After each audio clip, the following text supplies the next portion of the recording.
Welcome to New Hope Ice Arena for the Armstrong-Cooper Girls Hockey Holiday Classic. Tonight, our second game on the North Rink. It is the host Wings taking on St. Paul Henry Sibley, the Riveters. Hi, I'm Jay Wilcox along with Dan Ficken, and John Jacobson will join us from rinkside as well. And Dan, both these teams a little under 500. The Wings actually have battled back to within a game of 500. They won 3 of their last 5 games. Haven't had a ton of success the last couple of years, but seem to be playing some pretty decent hockey of late here. Yeah, they've done a good job in their non-conference schedule. They're 2-0-1. Conference is a little rough, but they're coming on and getting better, but they're young. And then both these teams are very young. So the experience gained in playing these games is really important for them, especially when they go back to conference play. Sibley plays in Metro East. Very good conference with Hill, Murray, and a few of the other powers in the state. So it'll be interesting to see how these two teams come at each other tonight.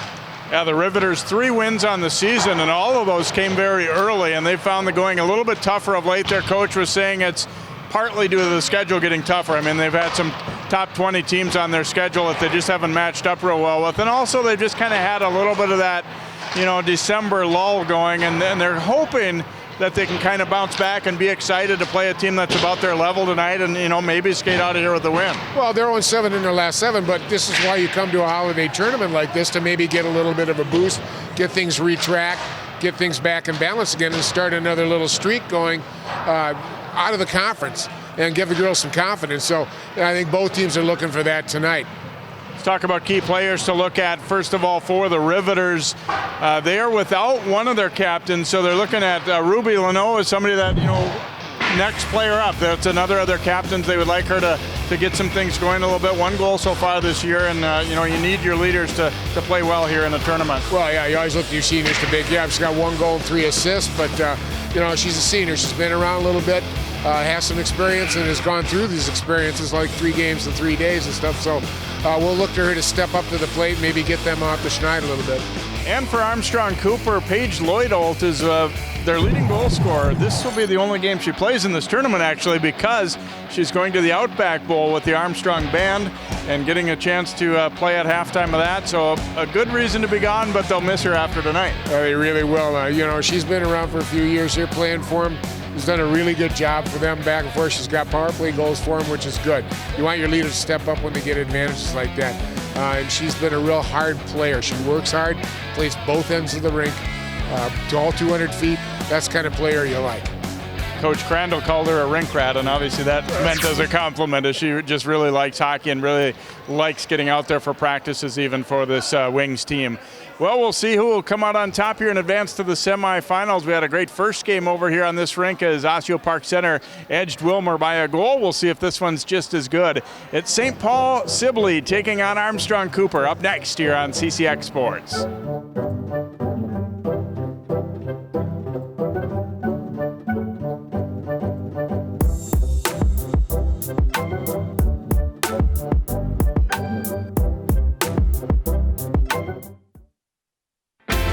CCX Media, your source for great local programming, is now available on Roku and Apple TV. Our free app allows you to stream all 3 of our channels live. You also have access to a large on-demand library, including daily newscasts and full sporting events. To find the app, go to the store and search CCX and download our free app. Then sit back and enjoy all of your favorite local content. Now available on Roku and Apple TV.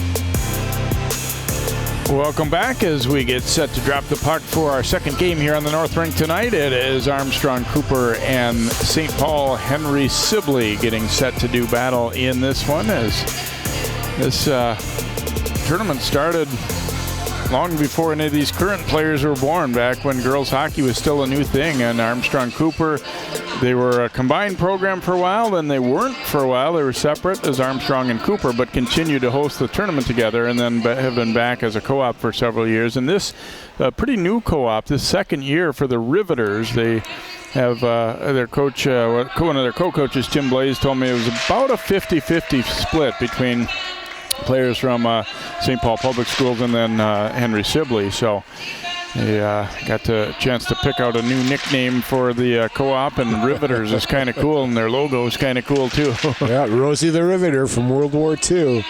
My gosh. But they're rebuilding again, and we've seen this a lot, with the co-op situations. Is programs that would stand on their own now have to go to a co-op and stuff, and it's happened in a variety of different places. But we saw at OPC here tonight, same situation, but they're rebuilding again. They've doubled their youth teams now and are coming back. So we'll open the Riveters here. This will be a good experience for them, help them rebuild their program, and in a few years, they'll be back to the point where they're competing hard in the Metro East Conference. Let's look at our bracket for tonight, for this tournament, I should say, as Osseo Park Center scoring that 1-goal victory over Wilmer, and then Bemidji a winner on the South Rink as they defeated Princeton Becker Big Lake by a score of 5-2. So the winner of this game gets Bemidji, and the winner of the Fergus Falls Holy Angels game, which is about to start in a few minutes, will be taking on Park Center in the semis, and then it's an afternoon championship game on Saturday. So the teams being introduced here, and as we said, for Armstrong-Cooper, they're going to be shorthanded after tonight because of a band trip. They got 4 players split between varsity and junior varsity who will be taking off and unavailable after tonight's game. So there's a look at Veronica Morse for the Riveters, as she has played in the most minutes, although they've actually used 3 different goalies this year and a 2-5 record.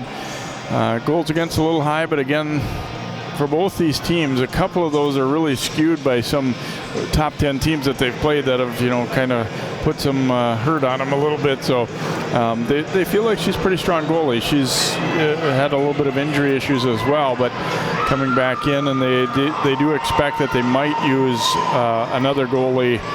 Not so much tonight, but at some point in the tournament. They don't necessarily, with Veronica coming back off injury, want to use her all 3 straight games. And at the other end, kind of taking control of the net for the Wings this year, Lindsay Botts, the junior. She has had all their decisions and allowing about 3.5 goals a game. Nice save percentage and 3 shutouts. And again, it's been really kind of feast or famine for them. They've been shut out 5 times, but have had 3 of their own. And again, have been winning of late here. So they're feeling pretty confident coming in, and we are underway as the Wings control the opening faceoff here. Hannah Johnson back to get it. And dumped out to center, where it's picked up there by Drew Kretzky, and across it comes.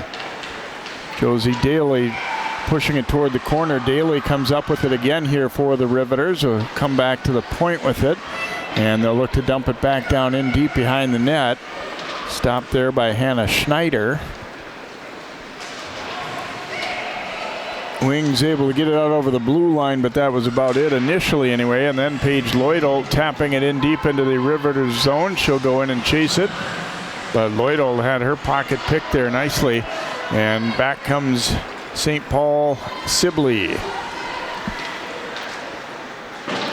They were changing, so solo rush there didn't amount to much as that shot was blocked.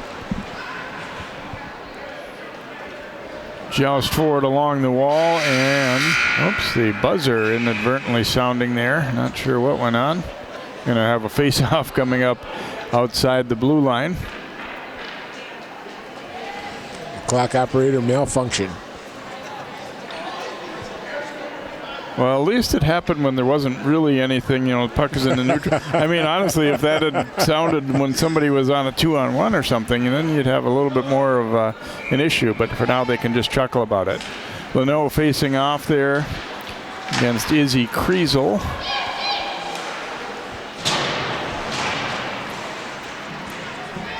Picked out of there by Olivia Adams for the Wings, and then across to Erin Poloni. Thrown in deep, that goes off the back of the net. Picked up by Abby McCullough for the Riveters. Cross ice pass, a little too far, but still retrieved there by Olivia Van Sicklen. But the Wings take it away, but can't get it out as that pass cross ice was errant. Fortunately for them, the Riveters were changing, so they were not really able to capitalize on an errant pass there right away. Chip back down toward the corner. But the wingers for the Wings are just not getting out to where they need to be, and it's causing a lot of turnovers. But here's one here. D falls down, and That could be dangerous. Kriesel going to the net, backhander on net, and Morse with the save. Yeah, the defender falling right at the blue line as the puck's arriving. Not a great feeling, but they were able to cover up for it with Morse making a stop. That pass a little too far ahead, and icing waved off as Claire Sondral back to get it for Armstrong-Cooper. This time a better breakout. Julia Campion, number 5, controlling it. Into the zone with Drew Koretsky stopping it there. They double the puck now, and it comes over loose to Campion. Campion will send it back to the corner, then out front. Pass was a little behind its intended target, Kara Cook. Riveters looking to break it out, and now able to do so with Daly. Got it ahead there. Molly Shetka's pass actually just tipping it in deep so they can finish up a change. Here's Cook. Kara Cook carrying it through neutral zone here from the wings, but had it chopped loose. And knocked away again the other way, but it's picked up by Solveig Berg-Messerol for St. Paul Sibley. They work it back in deep behind and then try to go back the other way, but puck intercepted. Wings, though, a turnover. And Georgia Ray Plath sending it back down toward the corner. Centering pass here, but couldn't get a stick down on that one as a solid back check. Both teams a little sloppy in the early going here. Abby McCullough now back to play it for the Riveters. And that one out to center where it's grabbed up. Hannah Johnson swinging it back across there to her defensive partner, Hannah Schneider. But dumped back in. Kind of turning it back over both teams. Now this one chipped through the middle and will come all the way in, rolling in, and Morse isn't going to take any chances. She'll cover that one up, and face-off forced here. 12:43 to go in the first period. No real chances to speak of for either side in this first few minutes of the game. Well, you're kind of fortunate here in the first game where we didn't see really a holiday lull whatsoever. The intensity and pace is up right away tonight. In this game, seeing a little bit of a lull, I think, of just kind of getting back into the hockey thing after a Christmas celebration. Race for it here. Madison Amadon firing, and Botts making the save for Armstrong-Cooper. As Amadon had a little room to work with there, but I think she, maybe could have kept and drove the net a little bit more, but she wanted to make sure she got a shot away. And you see the D was getting back enough. Poloni, where she didn't have the whole ice to work with, but maybe could have taken another stride or two perhaps. Well, got the job done, got a face-off inside the attack zone, which is what they wanted, and got hung up on the boards there in a crack and took it out of bounds, so another whistle here. Both teams now, they've been giving up about 40 shots a game per each. Now that, again, is part of, as you said, Jay, the kinds of teams that are in their conferences. They have top 20 teams in each of these conferences, Northwest Suburban and the Metro East, so and these are two of the lower-tier teams, so maybe a bit of a misnomer. Poloni back to play it here for Armstrong-Cooper. Nicely avoids the forechecker there, carrying it hard up the left side, but she was met and denied near the blue line, and it'll be offside. That puck briefly came out, a little bit of a collision there, and Madeline Knoll, you see number 13, made a good play. She kind of got the worst of that collision. And you see one of their co-head coaches are Allie Duhlman for the Riveters. Well, the Riveters have come on out. They're really taking away time and space from the Wings. The Wings are having a little trouble getting cohesive on the offensive zone because the Riveters are getting in the way, and they're playing very tenaciously. Dropped off here to Mackenzie Johnson, trying to spin away from a back checker there. Throws it back around now for Kriesel. Trying to put it out front and just jabbed away there before Autumn Lindgren could try and take a shot. And chip to the Riveters line and then back out. Let's see if this will be an icing. It will, as it skids past Sondral And icing call against St. Paul Sibley. There's a look at Tim Blaze, the other co-head coach for the Riveters. They said he and Allie have been coaching together for 5 years, second year though as the co-op. So they're looking to try and have a little bit stronger run here as we get into January. And like we said with Armstrong-Cooper, I mean they're just a couple of teams on their schedule that they just don't match up well with. And, even if they play a great game, they're probably going to be struggling to stay in it. But they've got some teams, including each other tonight, that you have a chance to stack up against on a lot better even playing field. Knocked ahead here to Kara Cook. Wings into the zone. Cook spinning back. She looked back and the D was changing behind her, so there was absolutely nobody at the blue line. So she just kind of had to eat it for a moment. There's a shot that goes wide. Lloyd ringing it around the boards to the other side here. Holly Ball getting there first for the Riveters. And then an interception. A long one thrown on net, and Morris will make the stop on Cook's long try. Never really had it covered, and they kind of encouraged her to keep it going, so no whistle there. Bang back out to center. Lloydel playing it ahead to herself, but the D gets there first, and it's back out to center. Gathered there by Lindgren. Swings it across, and then relayed in deep to the corner there by Kriesel.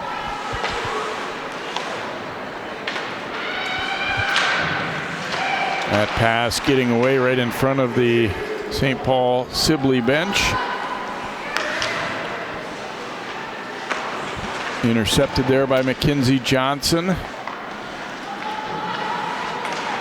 Sending it back toward the corner, but good reverse right there, just to get it out of trouble, keep it out of the forecheck's way. There's a turnover here. Trying to line up a backhander is Kriesel, and then Morris will make the stop, as Sibley a little fortunate to get away with that one as they put it right on Kriesel's stick in the slot. Well, defensively, now watch how many Riveters are going to be in front of the net here now eventually. They got two there now, but watch what happens. After they stop the initial shot, there's 4 people back, so they're stacking the front of that net, and they're not going to let them have anything inside. So the outside shots are what they're going to count on Morris having to deal with. I think it's a smart strategy too when you're not playing quite as well right now. Stack the D and make them score hard. Flipped out front, and really too, the other thing about that is, until the other team proves they have somebody at the point that has a shot that's going to scare you, you don't really need to be that worried about them taking a slap shot from the point. No, and if you do let them, make sure the goalie gets a chance to see it all the way. Get everybody out of the way. Riveters pick it up here. That pass, though, off the skate of Cook. Takeaway, and the pass a little too far, though, as they tried to go cross ice on the right side. And it's actually going to be an icing call here against St. Paul Sibley, as Berg Messerol's pass kind of caught the offside winger a little flat-footed, so it was out front of her a little bit too much. And we head back into the Riveters' end of the rink. There you saw heading to the bench Lily Leitner, the 8th grade forward, wearing kind of a goalie number tonight. Her jersey didn't make it here. She's normally 25. She's wearing 35 tonight for the Riveters. Back out to the point, chip to the front. Here's a quick shot, and Morris making the stop on Mackenzie Johnson. Johnson making a good decision there. She got it right up in the slot, a little high, but she at least knew what to do right away. Best spot they've had a shot from so far tonight. You'll see her make a move right here. Then she lets it go. They've got her head up a little bit more. She could have picked the corner. Ooh. And there's a little chip shot from in close by Kriesel that is stopped again by Morris. Those ones can be a little dangerous. She kind of got underneath the puck, and it was a little bit fluttering, even though it was a close-in shot. Right there. Not your knuckle puck variety, but a flutter puck, which is twice as dangerous.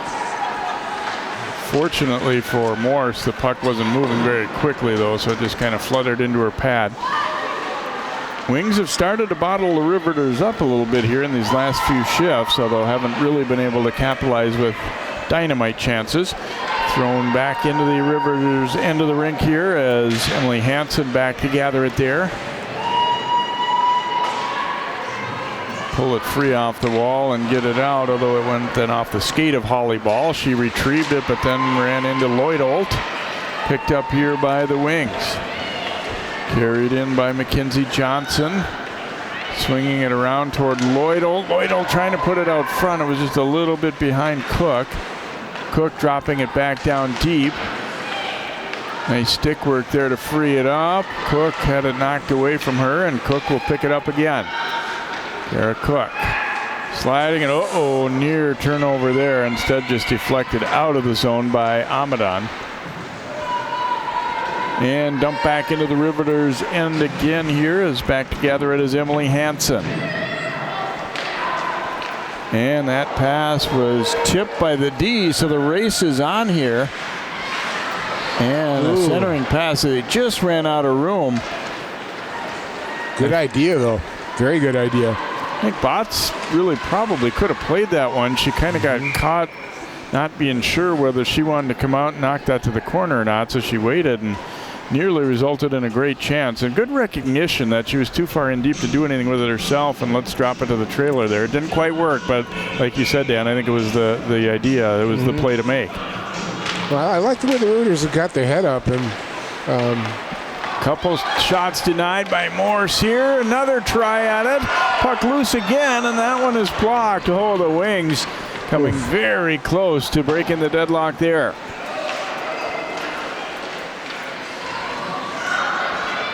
Picked up again here by Libby Plath, who had a couple of those chances a moment ago. Plath to the net, and Morse closes the pads there. Plath picking it up again here for Armstrong-Cooper.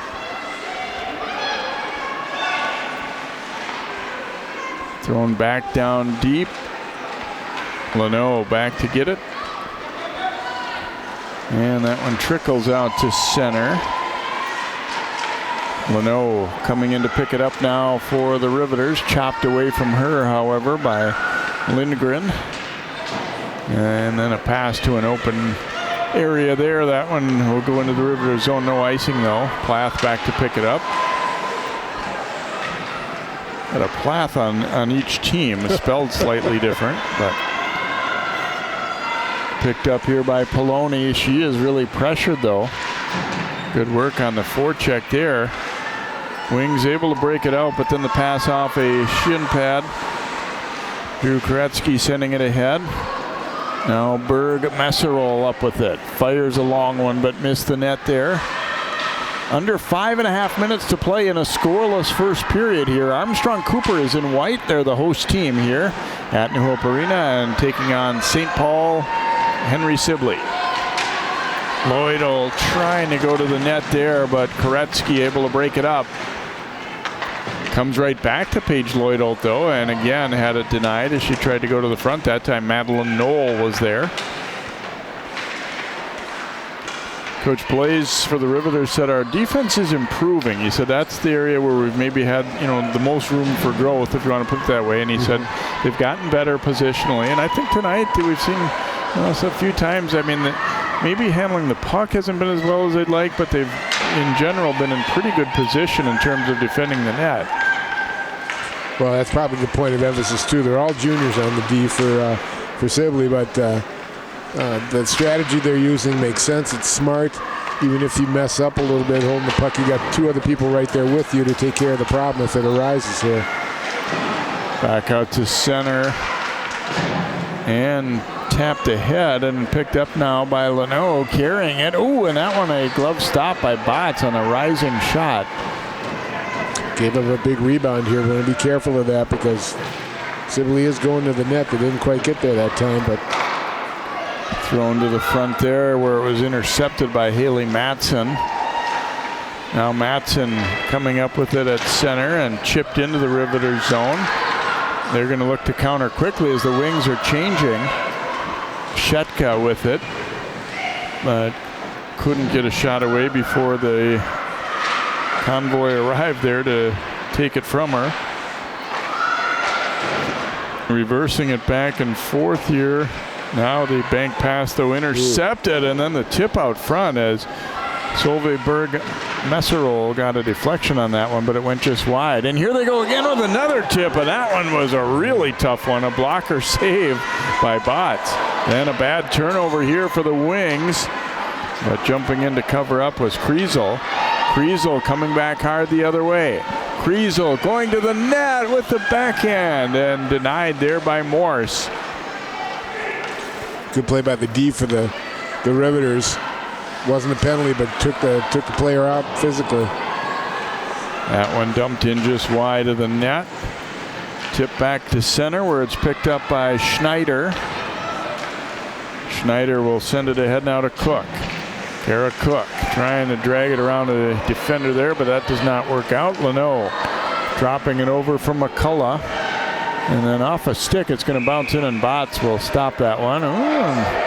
The glove up in the face a little bit there as Leno was coming in physical. Well, captains lead the spirit there, and that's definitely aggressive. That's what they want out of her. She needs to do that as a captain and the leaders on the team, but she went after it. I don't think she liked to stick up underneath her ribs there a little bit, but. And that one blocked, and they battled coming through neutral there, but Lindgren was bumped a little bit, has to chase it down in the corner. Back for Cook. Cook slamming on the brakes here. Wheels away again as they're trying to get a cycle going here. Sliding it over now to the D. Poloni putting one on. Morse, a pad save there. Dump back the other way, but jumping in to take it was Mackenzie Johnson. He'll send it back down deep. Out to the point and then back toward the corner it comes. Gretzky there. Riveters able to get it out. They wanted to make a change, and they'll be able to do so now. Cook dropping it back. And then a giveaway at center. Relayed into the wing zone. And dumped right back out. And right back in. Thrown there.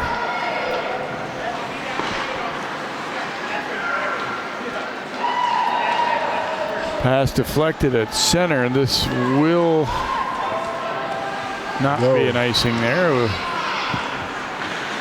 Now thrown to the front by Kriesel, and Morris will stop it. And then a little bit more jousting alongside there as Julia Campion was in deep there for Armstrong-Cooper. Just 1:09 to go in the first period. Hasn't been a ton of action in terms of scoring chances by any means, but then again, there hasn't been all that many whistles either. Exactly. Every time I look up, I'm surprised by how much time has elapsed. Well, both teams are moving the puck somewhat sloppily, but they're figuring out where they want to go with it. Once they start connecting here, the second period should be better than the first here as far as that goes. We'll see more attack being put together here. We go under a minute to play in this first period. Leno carrying it here for St. Paul Sibley. And now back the other way it comes with Mackenzie Johnson leading the rush. She's all alone for the moment. Fires, blocker save Morse. Johnson goes back to get it herself.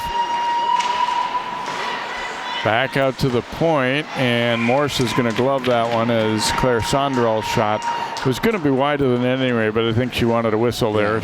29 seconds to play in this first period.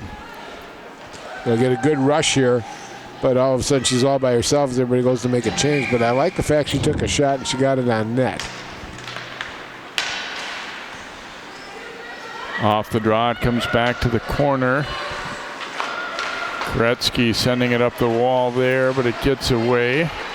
Comes back to Gretzky here. Puck knocked down and loose right near center there and swept to the wings line, but no further. As here comes Cook. Cook, a little drop pass for Johnson. It was knocked aside, and that is going to about do it for our first period of play here. As a quick first period, the Wings the better of things in terms of the shots, but no really great chances for either club. We have reached the end of one here in this one. We'll take a quick timeout and we'll come back. John Jacobson will hear from one of the coaches in a moment. It is St. Paul Henry Sibley nothing, Armstrong-Cooper nothing after one.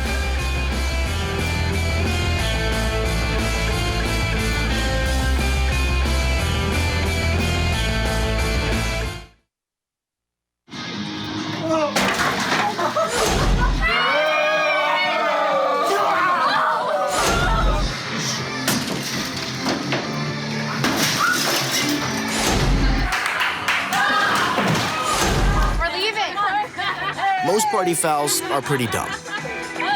But if you decide to drink and drive underage, you could lose your license and your freedom. Underage drinking and driving. The ultimate party foul.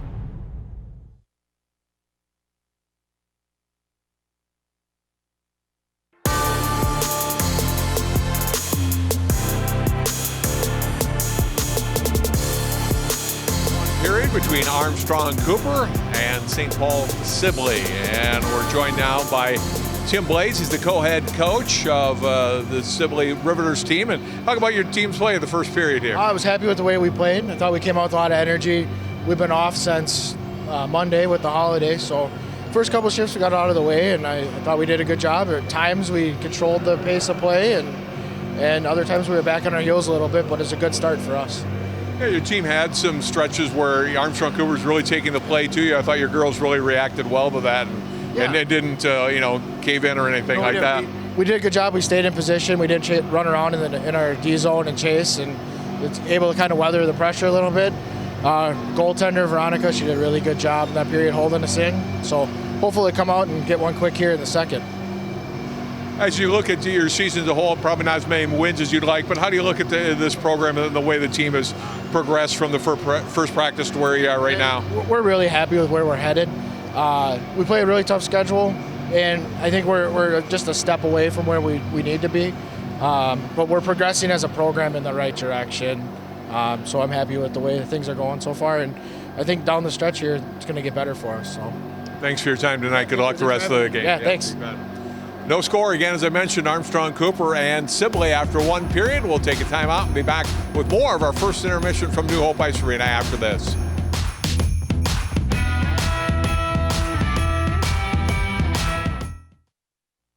You told me not to talk to strangers. You told me not to cross the street without looking both ways. You told me not to touch the stove. You told me not to do drugs. You told me not to drink and drive. You gave me so many messages about how to stay safe. Why didn't you keep me safe by properly storing your gun?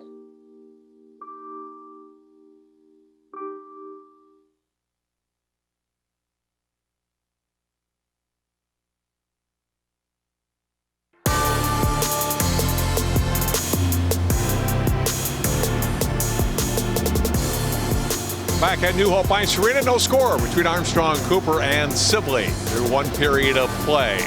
I'm joined now by Tanya Johnson. She is with the Armstrong-Cooper Girls Hockey Booster Club. And first of all, thanks for taking some time with us. And the tournaments take a lot of work. I know that. Talk about the work that all the parents and the coaches and the team has done to get these 3 days ready. Well, this is our 24th annual tournament, and it is put on by the boosters, so it is all the parents and the players. We spend the entire weekend volunteering and making it all happen. It somehow happens, right? It does. It all comes together. We all work together. The girls are great about volunteering when they're not working or when they're not skating, and we start planning this pretty much as soon as the last one's done. You start planning for the next year, and everything comes down in the end, and it's the holidays and things are crazy, and it still all seems to work out, so it's kind of nice. It's a nice variety of teams too from throughout Minnesota. I think is a nice thing for you. You're playing teams you don't normally play, right, or normally see. Right. It's a lot of fun because you get the teams down here from other areas of the state. Like you said, a lot of them are spending the weekend here. So they're looking for things to do in between their games. We get to see teams that, we sometimes have never seen, and this year we have a couple new teams in as well, so it makes it fun every year to come out and play a good game of hockey. How much work do you do on that as far as being kind of host to some of these teams that maybe haven't been to this tournament or don't come down to the cities a lot and trying to keep them occupied when they're not on the ice? So we do recommend some hotels. We recommend some places to eat. We have a bunch of sponsors for the local restaurants around here. They also bring in, they donate some food, so we have a room that a lot of the coaches and the refs and stuff get to come into, so we're giving a lot of exposure to those local restaurants and trying to get some of these new families out there to see some of that. I know booster clubs in all sports have to do a lot to support the varsity and all the levels of programs of teams to be able to get a team to run. Tell me about some of the things that the AC Girls Hockey Boosters do outside of this tournament. Outside of this tournament, we normally hold an annual golf tournament. We just did I guess you call it a booster bash with a bunch of parents this fall for the first time, trying that out for something new. They do cub bagging at least twice a year usually. That always brings in, a decent amount. We sell Heggie's pizzas throughout the season, just kind of getting our feet wet with all sorts of things, trying to figure out what works and what'll help out. And you got 2 daughters playing. It must be fun to watch. I do have 2 daughters. It makes it a lot of fun. Tanya, thanks for your time. Appreciate all the work that you as the Booster Club do and for having us here at the tournament again this year. Thank you very much. Connie Johnson with the Armstrong-Cooper Girls Hockey Booster Club. No score between AC and Sibley after 1 period. Dan and Jay back with more of our quarterfinal round coverage from New Hope Ice Arena on CCX after this.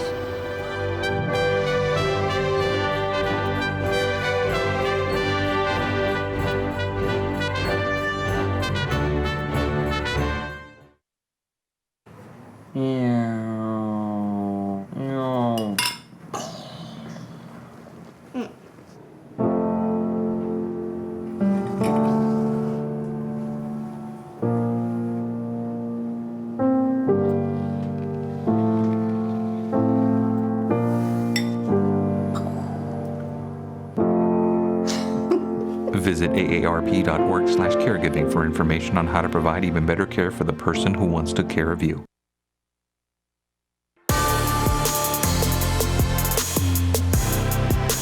And welcome back here to New Hope Arena for the Armstrong-Cooper Girls Holiday Classic. No score after 1 here between St. Paul Henry Sibley and the host Armstrong-Cooper Wings as we take a look at some highlights from the first period.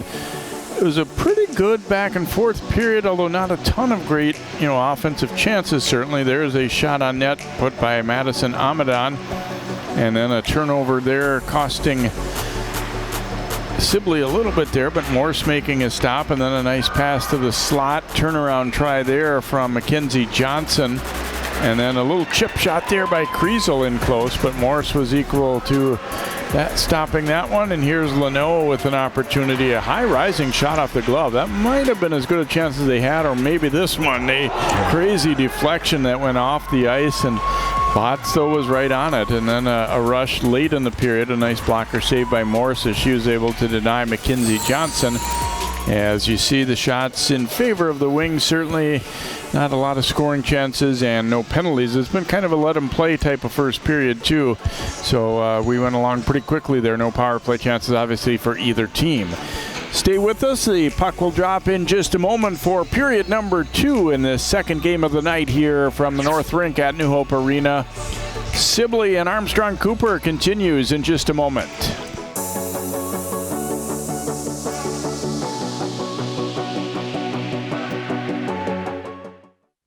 Yo, Scott. Hey. I'm heading out, man. You want to ride? No, I got my car, but I actually really need to go to the bathroom. Oh, you know what? I was just in there. The line is like 10 people long. I think I'll just...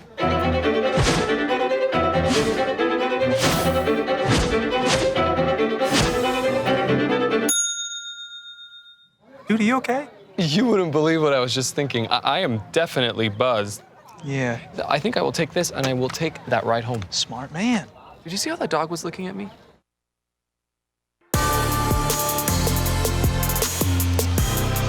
And welcome back. Lindsey Botts, the junior goaltender, not facing a lot of pucks in the first, but as we saw in that little highlight thing, that at least a couple of those were pretty solid chances, particularly that deflection. I'd kind of forgotten about that, how tough of a shot that was. As it deflected straight down and then kind of skipped off the ice, and she stayed with it and made a stop. And Morse faced more shots for sure, but not necessarily a lot of tough ones either, but she, as coach said, did what she needed to do in that first period, froze the puck when she needed to, that kind of thing too.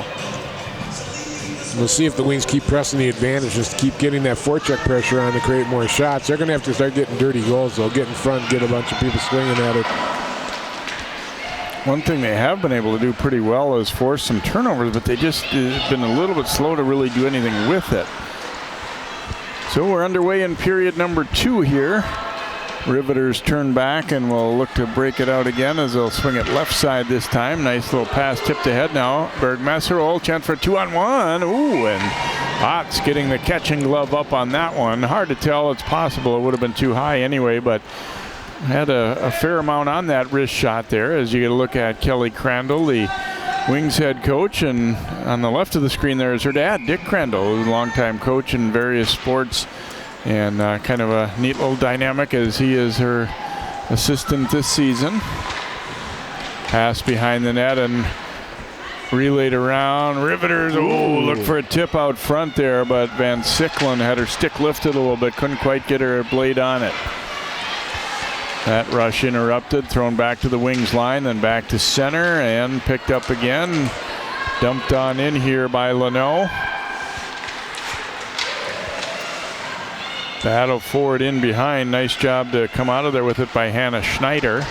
Schneider banking it around here, looking for Hannah Johnson. They call him H2 there, Hannah on the defensive pair. A couple of the captains had a nice time getting to chat with four of their captains. Izzy Kriesel was gone, actually missed practice because of illness the day I was over last week, but had a chance to talk with the other captains, so they were looking forward to this tournament for sure. Here comes Lindgren, another of those captains, sending it in for the Wings. Relays it in deep here. Georgia Ray Plath back to get it here. And turned back now is Hansen. Hansen banking it out to center where Olivia Adams picks it up, and around to Poloni. Back for Adams. And they closed in on her in a hurry there, but did a good job not panicking. A little bit of a hit thrown there along the wall, but again, it's been kind of a let them play type game, and actually really the first game was as well. Yep. Icing call here, and we'll come back into the Wings zone. Fergus Falls leading Holy Angels 1-0 after one period on the South Rink. Should note too, for Wings fans, this will be the only night that we're at this tournament, but we're going to see Armstrong-Cooper next Saturday, the 4th of January, when they host Osseo Park Center, as it's back to conference play. So we're getting each of those teams on here tonight, and then we'll see them head-to-head against each other in a conference game back here at New Hope. Actually, on the other rink, the girls' rink, or the home rink for the girls' team is normally the South Rink, and they use both, of course, here for this tournament.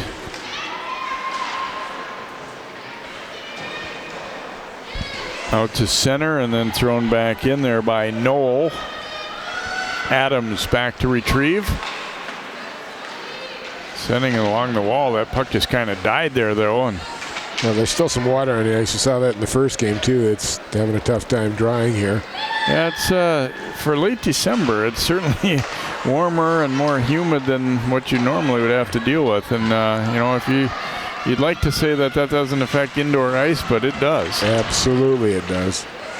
Pass taken away there by Cook. Now Cook will lug it out. And down she goes. That is going to be our first penalty of the game coming up against the Riveters. Race for the puck here, and Berg Messerol will get it, and now we will have our penalty called. It is going to be a hook against St. Paul Sibley, and it's going to, getting the gate here will be Lily Leitner right there as she got that hook in. Well, Armstrong's coming in with a 4% power play effect in this 1 out of 26 attempts. And Sibley, not bad, 71% kill rate, 16 goals on 55 penalty kills. That's a lot of penalties by the Riveters, but we'll see which one breaks first here. Back out top. Johnson will swing it around. Just got away there from Lindgren. So kind of interesting. We went through the whole first period without seeing a penalty, and now deflected to the corner by Morse. In for Kriesel in the circle. That one was blocked up in the air. Wings get it right back though. Kriesel sending it way across. She'll take the pass back. Fires from the circle, and they look for the tip out front as Lloydall was cutting through. Retrieved here by Mackenzie Johnson. Johnson will drop the pass off. Back out top there to Schneider. And there's a pad save and another on the rebound backhander by Lindgren. Wings doing a pretty nice job of stretching the penalty kill out a little bit, moving the puck side to side and trying to get some opportunities. Well, they're creating some other opportunities by not making the conventional pass, the easy one. They've gone across ice a few times down low, try and get that backside winger involved in a shot. So doing a good job on this power play. Off the draw, Wings control. Campion will send it back out to the point. Chipped to the corner by Matson, but the Riveters will get there and clear it down the ice. Bott stopping that one. Really good hustle on the penalty kill. Hustling in after was Berg Messerol, and their fans wanted a penalty call there, and they're going to get it. Yep, body check, and she is slow to get up. Solveig Berg Messerol, the sophomore, was knocked down hard by Haley Matson and is going to be penalized there. Now the only question is there any chance this is a 5 instead of a 2?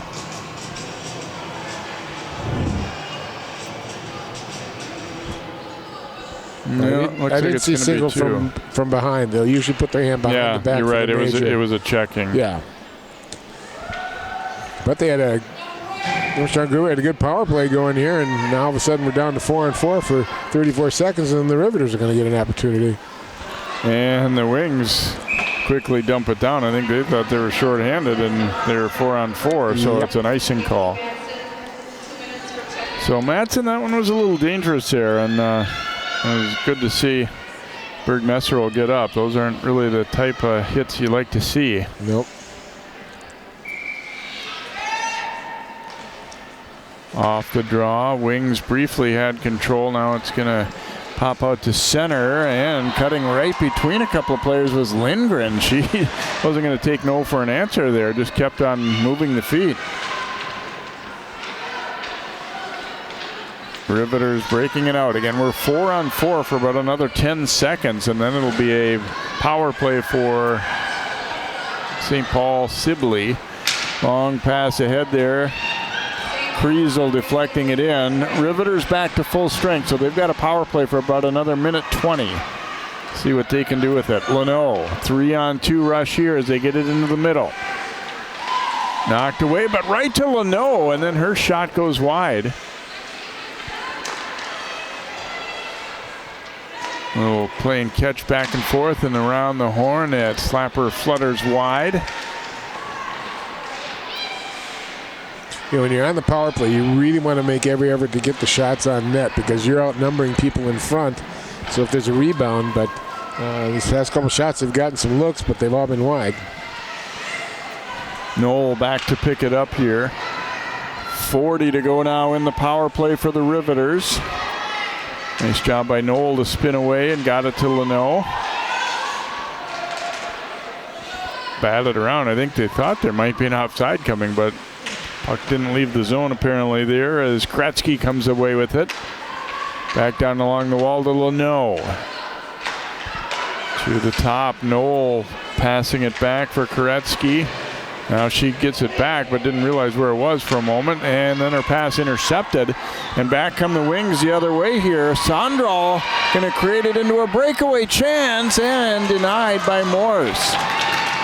The D was flat-footed, and there's a shot and a goal. Oh, beautiful. Armstrong-Cooper's Lloydel will score the first goal of the game just after the power play had expired for the Riveters, so it's going to be an even strength goal, and Lloydel able to convert after the great hustle up ice by Sondral. Here's the difference right here. Sondral takes a shot, but look what happens. She gets the rebound right away, makes a reverse move, and she finds Loisel in front, and she just buries it. There's a real heads-up play by Sondral there. Wow. Well, the first really good scoring opportunity the Wings had, they cash in on it, got in close. Wasn't an outside shot, so that made Lloydel tonight. She's got a big smile on her face. She was happy.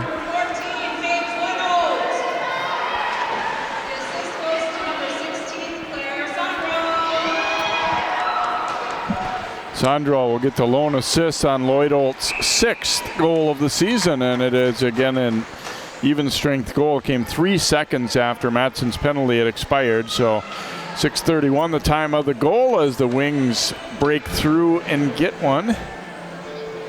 I like Sandro's speed, though. Boy, she pushed through. When she put her mind to go after that puck, she made sure she got it, blew by the D, creating that basically 2-on-0. And it was kind of a good example, too, of, I mean, obviously as a defender, you're caught in a tough spot there, but it's a kind of a good reminder that you really want to keep your feet in position and be moving at all times there, even when you're at the blue line, because she had a head of steam going and they didn't, and she went by him in a hurry. Yeah, you can't do the standard just start skating backwards per se. You really got to turn around, skate forward in reverse, and then turn around so you got some speed momentum. You can match the skater coming down on you. And I agree completely with what you said, too, about Sandro staying with that one. I mean, you're on a breakaway, you get denied. A lot of times people kind of just veer off and are disappointed. They don't really keep. She stuck right with it and ended up really making that play for the goal. And then Lloyd Olt, you give her credit for being ready when the pass came. Yeah. Now we've seen so many times they just keep going past the net. No, stay in front. Thrown back the other way here as the Wings looking to try and break it out. So we'll see if that changes the complexion of this one at all as we finally get a goal on the board. Kriesel up with a chance for 2-on-1. Kriesel firing, and Morris with a blocker save. Nice job there, as they said, you know, Morris, the shooter is yours. We'll take the off wing. And Morris more than ready for that one and able to make a stop. Yeah, Morris came out a little bit on that one, too. Got a little bit more close to the top of the crease, cut down the angle really well. So it made it for a nice, easy blocker save.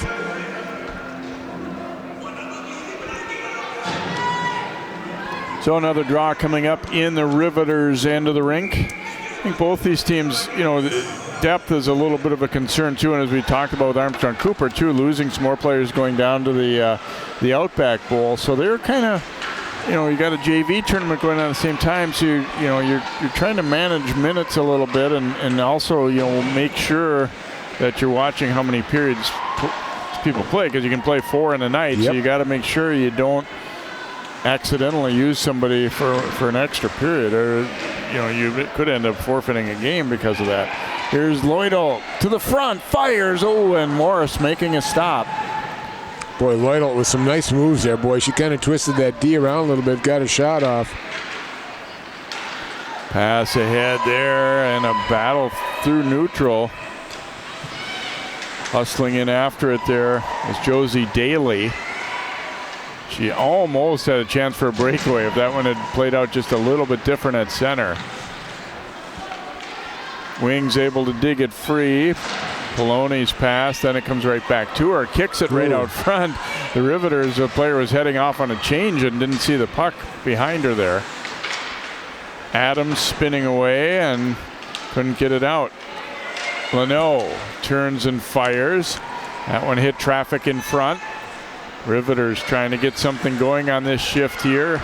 Leno turns and shoots. That hit a body and never made it to the net. And then chopped out. Georgia Ray Plath back there first, and it'll bounce up and out of play. We'll get a face-off in the Riveters zone here. 7:29 to go in the second period, and Armstrong-Cooper now a 1-0 lead here over St. Paul Sibley.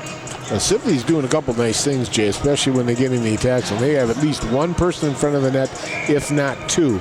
We've seen a lot of deflections that have been happening in the course of this game. You have to think that if they keep that up, one might slip through here. Morris making a save there on Libby Plath.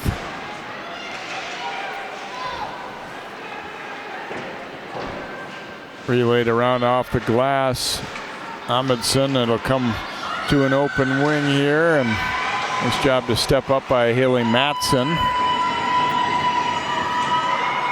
Back into the Riveters zone as Koretsky comes away with it. That pass is deflected.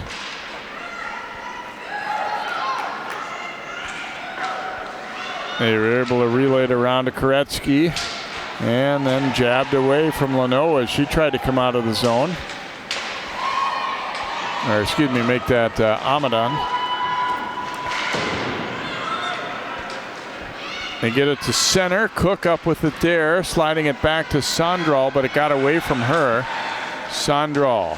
And then the fanned on the pass there, Lindgren did. Dump back into the Armstrong-Cooper zone. Sondral back to pick it up, but the forecheckers arrive and take it. Move to the middle, but denied there as Shetka tried to drag it across the goal mouth. Cook coming back for the wings, throws one on net, and Morse will gobble that one up and hang on to force a face-off here with 6:02 to go in the second. And a 1-0 lead for the Wings. About the only play she had there. She got tight in on the boards there with 3 people around her. She just had to take a shot because she wasn't going to get it back to one of her players. So good job for getting it on goal and getting a face-off. Off the draw, Riveters knock it into the corner, and now a nice job to carry it out for Hansen. Hansen firing the shot wide. I think we're seeing both teams a little bit. They were realizing that their breakouts were getting bottled up, and now you're seeing, if it's not there, they're skating it out themselves occasionally, which is, in many of the cases, has been the right move to make. Well, most coaches will tell you the best breakout in the world is one person carrying it if they're effective. So both these teams are starting to have a little more confidence too, especially the Riveters. Even though they're down by a goal, they're grabbing the puck a lot more than they were earlier in the game. Schneider pushing it into the Riveter zone. Kriesel able to keep that one in. Yeah, I agree. There's, you can just kind of sense that the rust has been kicked off a little bit compared to the first period. Both teams moving better, and that one chopped wide. Lloydell bringing it to the front, and there's Morse making another big save. As Armstrong-Cooper didn't look especially dangerous with many of their chances in the first, and all of a sudden they do. Yeah. There's a good play right there, and she goes right to the net. She knows exactly what to do. She's got 2 people hanging on her, and she still gets a shot off. Maybe a little lower, they could have a chance to deflect it, but boy, there she is again. Lloydell firing low there. Pad saved by Morse. Put out front, and that one. I can kind of see, too, why what Coach Blaze said about Morse is that, she's probably a little better goalie than what the numbers look like, and especially when she's healthy. And I think she's done a nice job tonight for them. They've been outshot pretty badly in this one, but still hanging right in there, largely because of her efforts. Now a chance for a 2-on-1 here for the Wings. And that shot deflected wide as Poloni tried to shoot it. Or excuse me, Lloydell. Yeah. Kind of waited a little too long there. She had an opportunity to get it back in the middle. Mackenzie Johnson firing wide. Now put out front. That one is off a skate and a bounce. They were changing one of the D there.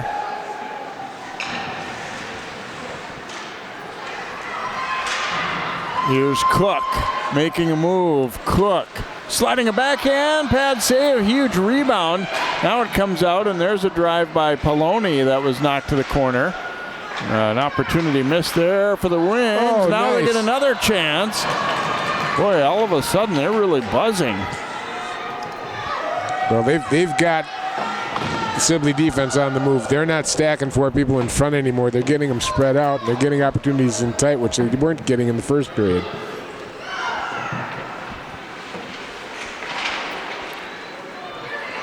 Puck pops free at the top of the circle. Now Cook tried to shoot, but that one was blocked.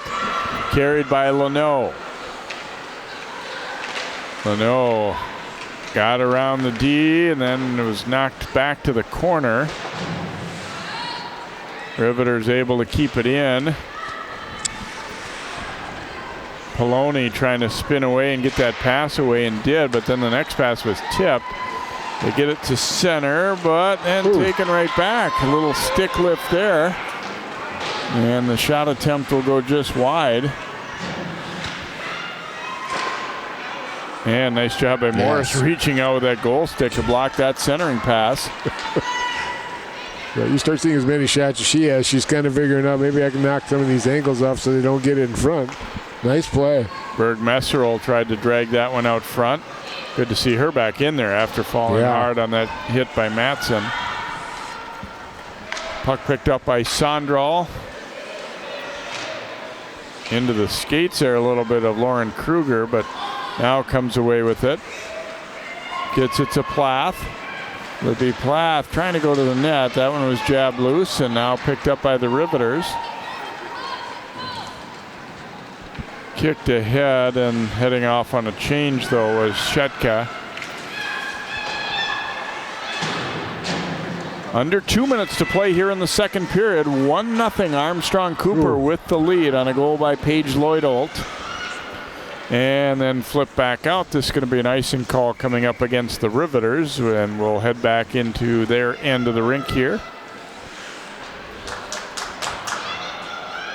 Good hustle by Lindgren on that last run there, boy. She really pushed through coming across that blue line to get to the puck on the boards and get it down in the zone after the initial rusher was being stopped.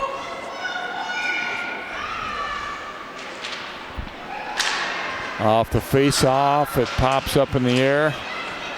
And Sibley able to get it on out here. Van Sicklen leading the rush, but then taken from her briefly by Brooke Dahman.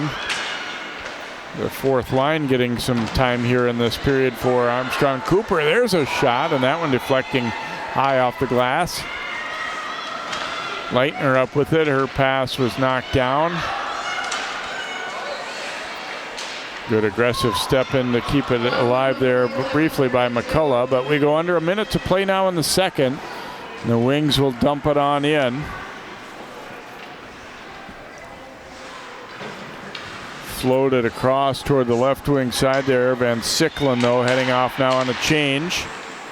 Wings trying to quickly go back the other way here. Rachel Vegan. And back out to center, dump back in, but they didn't hit it well. And here's an opportunity on the rush the other way. Hannah Johnson, though, breaking that one up. Good recovery, though, to stick with it. But then, nice job by Mackenzie Johnson to take that puck. That was a textbook rub out and pick up the puck by Mackenzie Johnson. Very well played. Under 10 seconds to go. Riveters trying to get a last chance, but there's Johnson with the long stick to deflect that one away. And the period is going to come to an end, and Johnson got tangled up a little bit with a Riveter there, and they joust a bit, but doesn't look like anything's going to come of it. So the second period has come to an end. We finally had our first goal of the game as Armstrong-Cooper will lead it after 2. Our score is Wings 1, Riveters 0. We'll be back to New Hope Arena in a moment.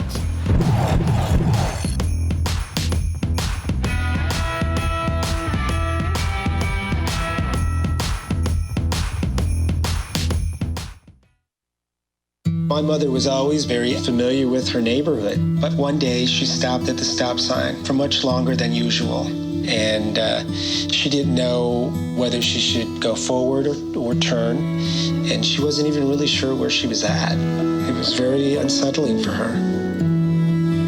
I felt so much better after my son told me, "Mom, I don't want you to worry or be afraid. I'll be there for you and we'll figure it out."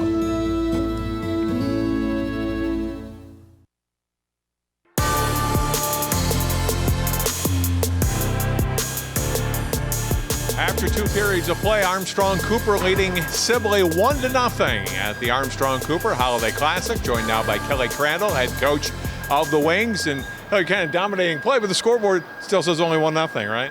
Yeah, absolutely. We just got to get pucks to the net and keep going hard for rebounds and trying to keep that possession. Tell me about your first year as head coach and how you think things have gone as progression, both for you as a coach and for the players. Yeah, it's been great. A lot of learning experiences, a lot of firsts, but the team's having fun. We're getting better each day and just really trying to have fun at the ice arena. I think it's a great group of girls, and they work hard and are into it, and it's been an amazing part to be in a program that I grew up playing in. How much fun is that for you, too, that you're wearing the Armstrong colors again? I love it. Yeah, it's grew up here. It's community. It's family. It's fun. It's just really something you're proud to be a part of, and just love the giving back aspect of being in the same community. You grew up learning to skate, and it's been unbelievable.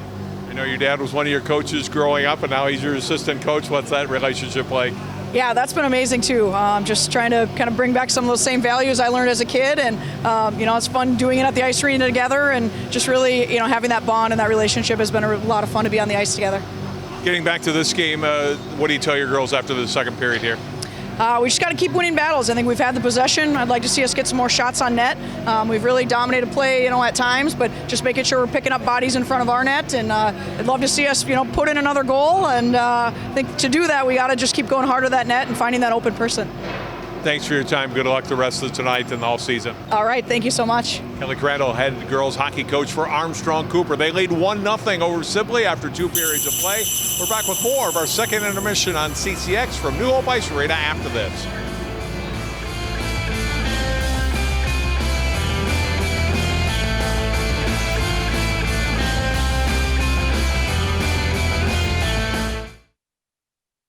When you look at the number of disasters in the U.S., chances are every area will deal with some kind of emergency in the next decade.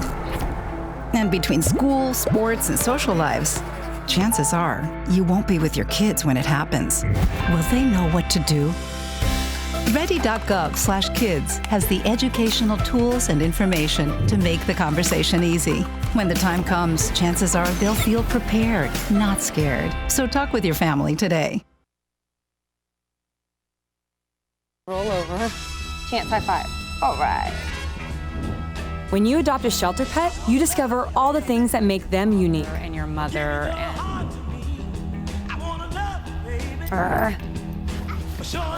I am totally a hot person. Right, guys?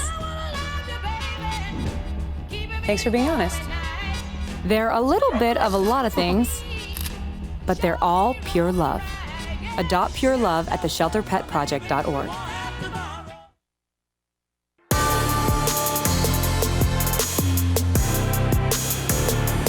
1-0 AC leading Sibley after 2 periods of play. Well, we heard from an Armstrong High School alum a moment ago, and Coach Kelly Crandall, now 2 Cooper High School graduates who played for the Cooper and then the AC programs are joining us now.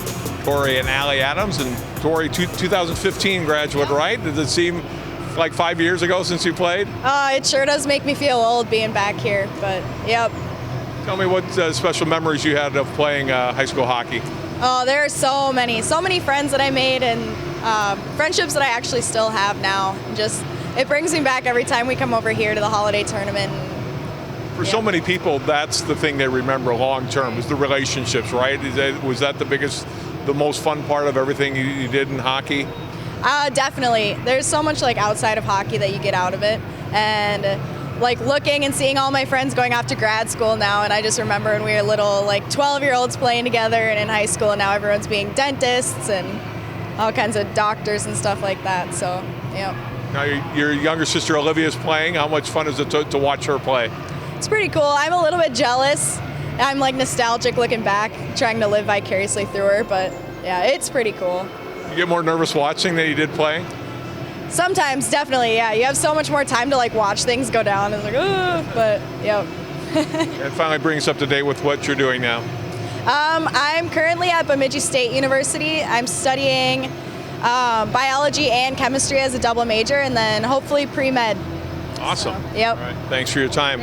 Bringing your sister Allie, who graduated 2018, so a little less removed for you as far as time playing, but what is it like for you watching some of your old teammates play and your sister play? I definitely miss it. It makes me thankful for the time I had, but wish I was still playing, definitely. What did you enjoy most from your time with the AC program?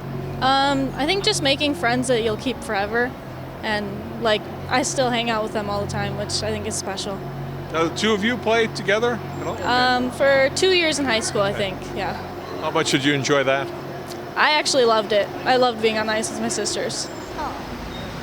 As watching your sister, you met you kind of fun to watch, but a little bit jealous that she's still playing it. Do you still enjoy though? And do you give her tips as a hockey player? I try to give advice, but hold off because I know she doesn't want to hear it from me. Yeah. What are you doing right now? I'm currently at Crown College, and I'm majoring in elementary education with an emphasis in science. And then finally, is it the new head coach with the program this year? How much do you know Coach Crandall, and what have you been able to hear about what she's been doing with the program so far? I've never worked with her personally, but I know she has a positive impact on the team, and they love her a lot. That's awesome. Yeah. Allie and Tori, thanks for joining us, and good luck with your futures, and thanks for taking some time with us this evening. Yeah, thank you. All right. Armstrong-Cooper, the current team, leading 1-0 against Sibley after 2 periods of play. We'll take another timeout. We'll come back with more of our second intermission, and then the third period of play between the Wings and the Riveters right after this.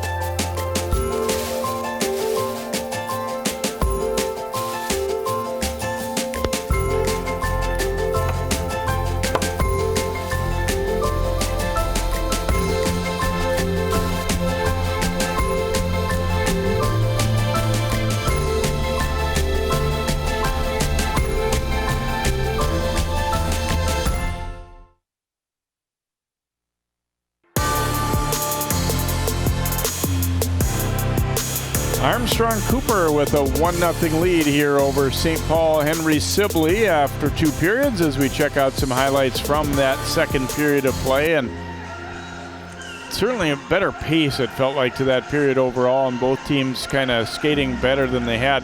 Here's a great opportunity, really. A 2-0 breakaway. It's stopped by Morris, but staying right with it there was Sandra. She put it out front for Lloyd-Old, and Lloyd-Old able to finish as that one pops over the shoulder of Morris for the only goal of the game so far.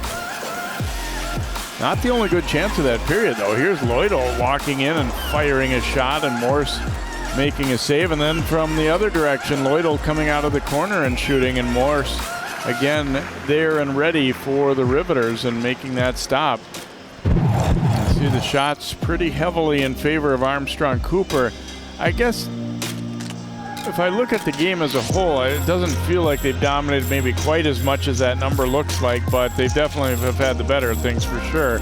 And we saw each team taking 1 penalty in that period, and the penalty, or the goal that they got, did not come during a penalty, but it was only 3 seconds after Armstrong-Cooper had been shorthanded that they ended up getting the only goal. Well, we'll see how things develop in period number 3, who's going to move into the championship semifinals and who will be into the consolation bracket. Armstrong-Cooper leading St. Paul Henry Sibley 1-0 here after 2.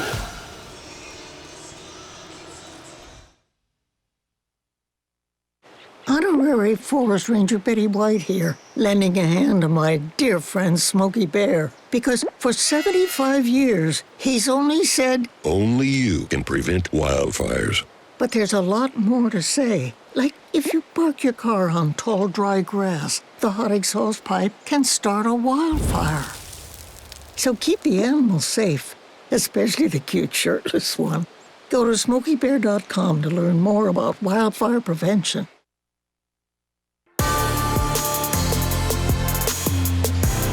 Welcome back here to New Hope. There's the player with the only goal of the game, Paige Lloyd-Old, for Armstrong-Cooper, as her Wings lead the Riveters of St. Paul Henry Sibley 1-0 heading to the third. Well, we got great broadcast coming up around the holidays, but then also as we kind of resume things in January, and girls basketball from the Park Center Holiday Showcase coming up Saturday, an afternoon game, Champlain Park, Minnetonka, and then the big one. That could be almost like a state title preview kind of game. Number 1 Hopkins, number 3 Park Center, both undefeated, and they'll be going head-to-head at Park Center on Saturday night. And then boys basketball next Friday. Champlain Park hosts Hopkins, and then we'll have girls hockey, as we mentioned, this Armstrong-Cooper team taking on the Osseo Park Center team that we saw win the first game. That is back into conference play on Saturday, the 4th of January. An afternoon game on the South Rink over here at New Hope Arena. Well, here we go. Coming into a 1-0 game here. Third period, so we'll see what busts loose. It's still very close, just like our first one was.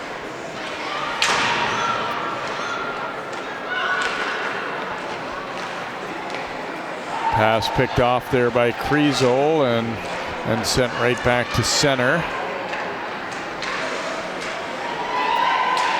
Campion taking a swing at that one, and then it's knocked up in the air off the glass. Relayed back in deep there by Solveig Messerol. To the line, but not out, and Botts deflects that one back to the corner. A collision there. Now thrown out front, and that one got all the way through. Botts with a stick save. And then pushed to the front there, and they just couldn't quite get a stick down on it as Leitner tried to put that one in. Well, like we've seen, Jay, throughout the whole game, Sibley's been very good about getting somebody in front of the net and somebody, try to deflect it going. And you got to think, if they keep on shooting like this, sooner or later, one of them is going to get deflected into some kind of hole to score a goal here. And that last one, it was almost like it fooled Botts because she was playing for the deflection a little bit, and it got all the way through on her. Lloyd-Old up with it here for the Wings. Carrying it hard up the right side. Oh, nice play to break that one up there by Hansen. Yeah, just a nice rub out there to take her out of the play. Yeah, a lot of times people maybe don't realize that with body checking not allowed in girls hockey, it sure makes the defender's job a whole lot tougher than to cleanly make a play like that. And that is legal, rubbing them out, not body checking them, just kind of getting in and kind of changing their stride and stuff, and that's perfectly legal. You can't knock them down, you can't push. Chipped away here. Lloyd-Old coming up with it now for Armstrong-Cooper. Trying to turn the corner here. Brought it out front, but nobody home. And that pass broken up by Cook. Lloyd-Old needs to get off. She's been out there for a long time. Now Cook coming in to help out. Riveter's able to pull it out of there though.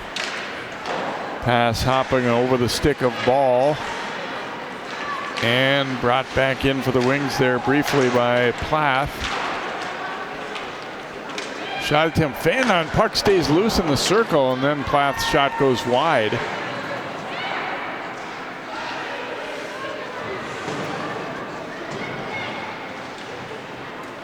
Battle for it along the wall. It rolls back in behind the Sibley net there, and Knoll back to play it. She's bottled up. Got a little help as they look to get it out, and they just needed a whistle here, and they're going to send that one down the rink. So icing called here against the Riveters. They're not moving real fast toward their own bench. Well, good tempo and good forecheck there by the Wings there. Didn't really create a whole lot of shot opportunities, but they kept it down there and wore the legs out a little bit more on the Riveters. And it seems as though AC has maybe had a little deeper bench, playing a few more players perhaps than the Riveters here tonight as well, and we'll see if that shows up later in this game. Chipped ahead there, knocked loose at the blue line.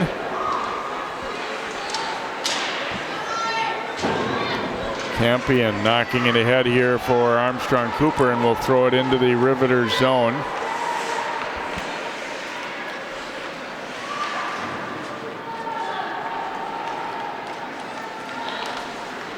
And the forecheck arrives there and almost took that one, but Leno then coming in to pick it up. Couldn't get it out though, and Lloyd-Old crashed through Leno as they ran into each other. Now Plath for the Riveters. Her shot on net, stopped by Botts. Back out toward the point, but that one didn't connect, so all the way back down it goes. Morse will stop it here for the Riveters. Lloyd-Old almost took that one away. Then it squirts loose and intercepted by Johnson. Mackenzie Johnson. Oh, that puck hitting a wet spot. It's funny, that far into the period it would still be like that, but that one definitely slowed down. They joust for it right near center. Mackenzie Johnson up with it, kicks it into the zone, and chases it down herself. Lloydell's camped out front. That pass off a defender's skate into the corner.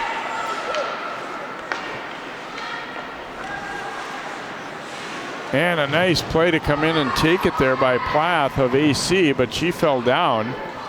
Puck's kind of caught underneath her. They're not giving the whistle though, as everybody just kind of backed off. Now it comes free out front, and Adams a swing and a miss. And a chance to hear from her sisters in that intermission with John Jacobson there a moment ago. Now Cook coming up with it. Back for Cook it comes. Adams with it here. Look for the tip out front there. Wings really bottling the Riveters up here these last 3-4 shifts. Got the Riveters to the point where they're really not moving their legs a whole lot. Now they get it out, but only to center, where it's quickly grabbed by Cook, trying to catch the Riveters in a change. Cook going to the net, fires, and just missed.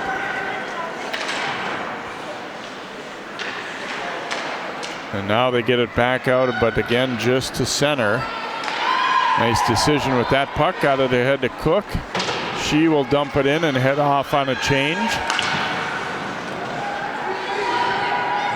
Coach Crandall kind of touched on it. Their next step is to just get, more pucks on net and more quality opportunities. They are kind of dominating play, but it's not really putting a lot of pressure on Morse just yet.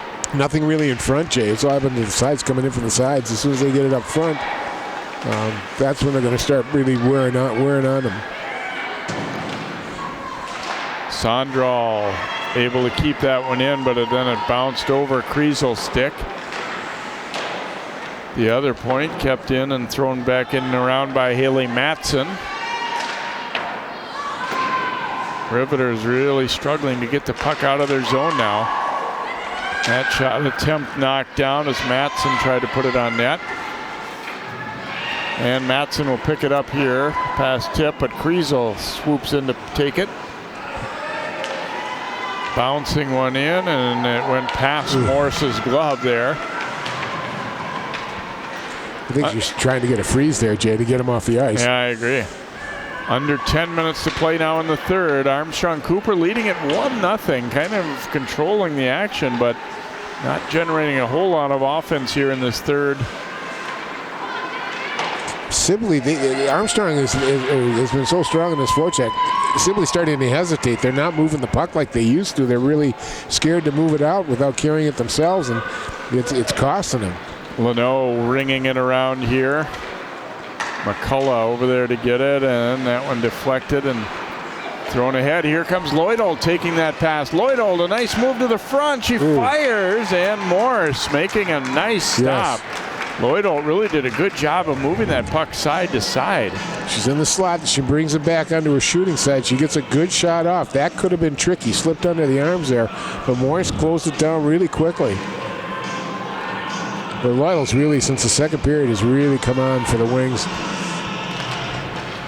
Yeah, didn't really say her name a whole lot in the first period, but the second she had some great chances, and that one was the best one so far of the second right there. See, you're looking psychologically at them where the Wings are winning all the one-on-one battles, and that begins to wear on you a little bit. Riveters trying to get an offensive chance generated. Instead, here we come the other way. Libby Plath, 2-on-1. Plath to the net, fires, and Morse making the save. Well, Plath can really skate as she doesn't seem to be playing on their top, couple groups, or at least initially, but she's shown an ability to get up and down the ice a little bit here. She didn't take a moment, though, to really glance to see who was with her. She was determined just to come in and get a shot. Now, the good thing she did, she got it on net, but she had an opening on the far right wing, was coming down, and there was an opening to pass it to her, but didn't quite take a peek. And I think the other wing, Lauren Kruger, was a little bit behind her to the point where she maybe didn't see her out of the corner, peripheral vision there. But you're right, there was definitely an opportunity to drop that pass off. And again, hindsight's wonderful, wonderful. I'm sitting up here watching the whole ice. Yeah, we can see things a lot easier from up top here. There's no question about that. Yeah. So that one popped up into the Wings player bench here. 8:21 to go in the third. Armstrong-Cooper leading it by a score of 1-0. We had a 1-goal game in the first game of the night as well, but that one was a 4-3 victory for Osseo Park Center as they held off Wilmer. Wilmer scored a lead on a power play to make it a 1-goal game, but OPC able to hold on. Really important for Sibley right now. Oh, well, there we go.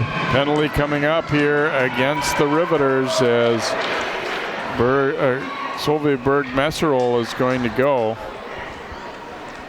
You can just see the frustration on her face, or she's going over to the penalty box, but wanted to get a good forecheck, but just leaned into her way too hard and knocked her over.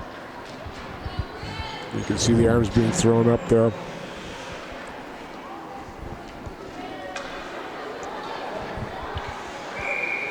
Nine minutes exactly the time of that penalty, so AC will go to the power play.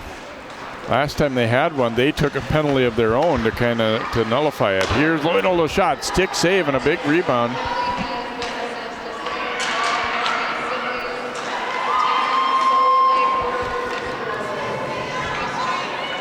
Maybe a cross-checking minor there.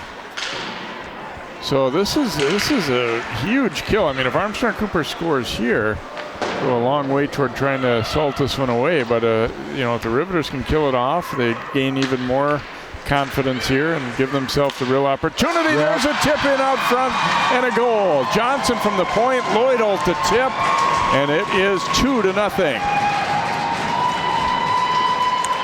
Well, that one hurt. Well, it looks like maybe it'll be Johnson getting that goal. I thought it was deflected, but it looks like Johnson's getting the credit for it. So must have gone all the way through on its own. And Mackenzie Johnson will give them a 2-0 lead.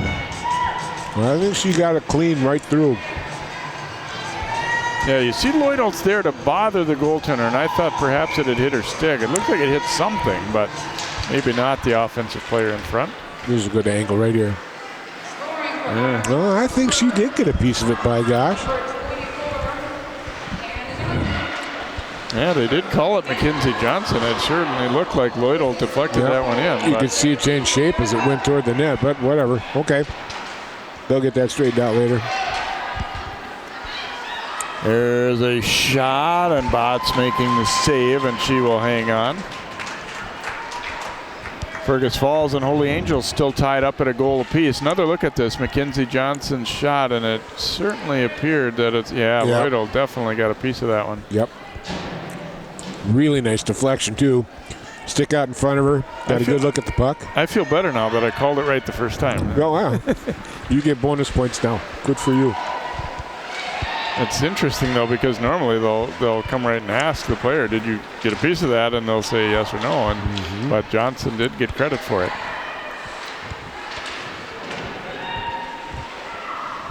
Flip back as the Riveters now trying to get some offense going. They find themselves down by 2 goals. They've only had 8 shots on goal up on the board, all game long. So obviously getting 2 in the last 6.5 minutes here is, not unheard of, but not something they've been doing well this year. And that one is swept in up front by Lauren Kruger. And now it's 3-0.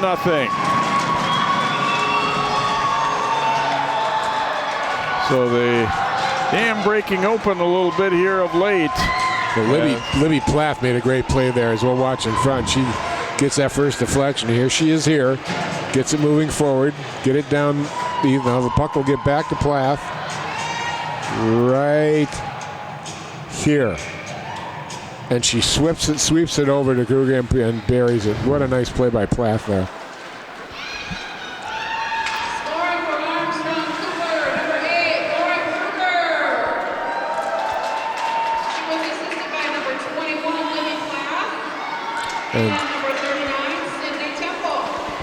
Plath and Cook will get the assist there. I believe they said Temple, but I believe it was 32 Cook. Well, we'll see how Sibley answers here now, Jay. That could be the proverbial dagger. They've got to generate something, see if they can get one here. Campion intercepting that one and able to chip it back out.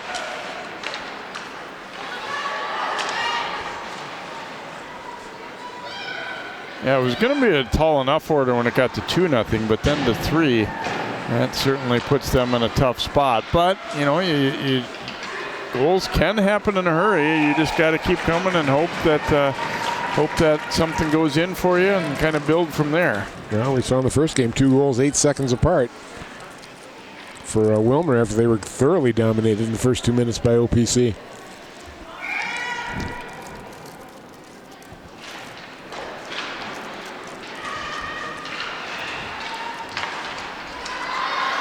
Lloyd'll coming up the right side.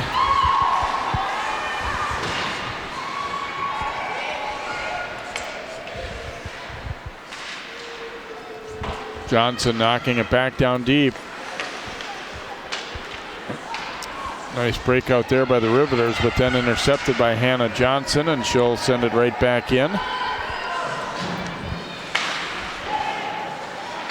That pass knocked down. A turnaround try there as a good opportunity for Mackenzie Johnson, but Morse was ready.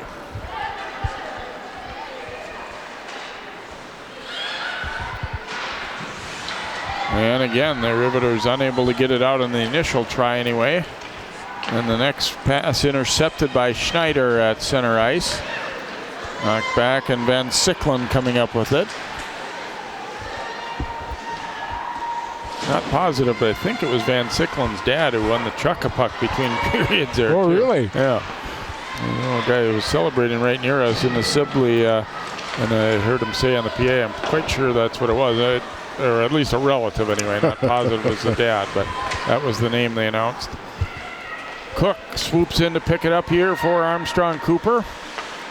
Little drop pass and thrown back out front. And another interception there, and Morris will stop that one as Poloni jumped into the play to take that one away. And the Wings have really started to read things well in terms of picking off and just smothering those breakouts. Sibley's moving a little bit slower now. They had a nice little pressure rush down there a few minutes ago, but this has been out. They've been dominated again inside their own zone. There we go. Carried by Koretsky there. Now she'll throw it in deep. Pass back out. Here's a shot attempt that sails wide from Koretsky. And we've got a penalty coming up here, looks like. Yeah, we're going to have a cross check given out here to the Wings. And they're going to get Aaron Poloni. So the Riveters will get a power play. As you get another look, watch number 4 right out front there. Bet. Yeah, right in the back. Good call.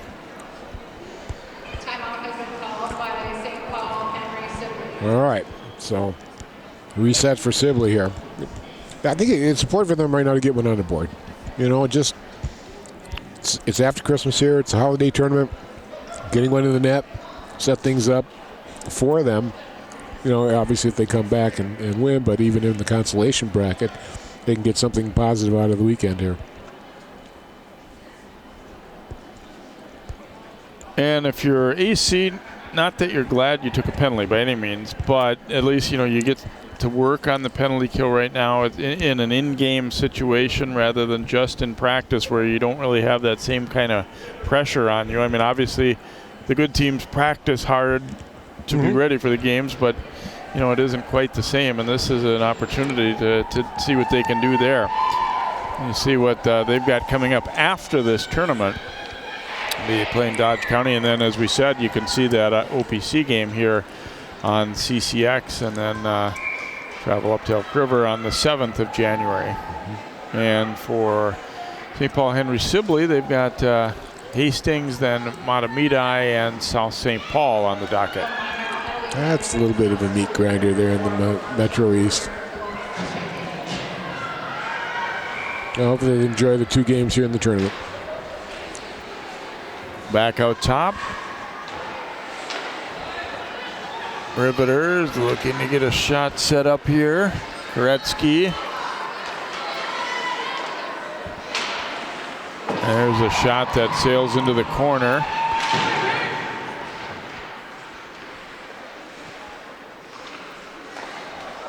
Koretsky will send it back down toward the corner. Jabbed away there, though, as Matson closed ground quickly.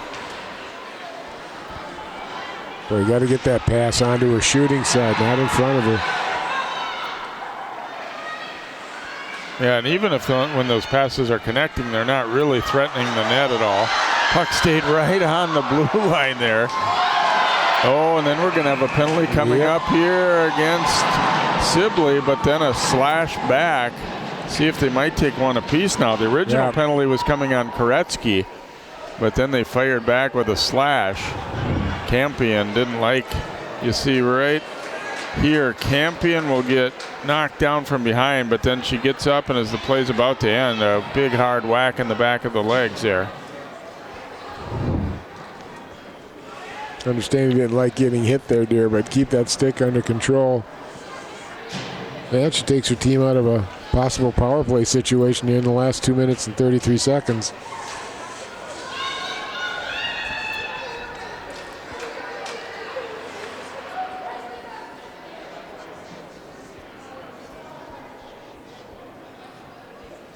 So Campion will go for a slash. Koretsky probably a body check or cross check, I think, yeah.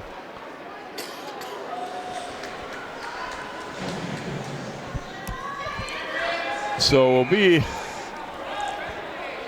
well, let's see, let's get this sorted out. As Poloni was already in the box, I don't think this should be right to be 4-on-4, should it?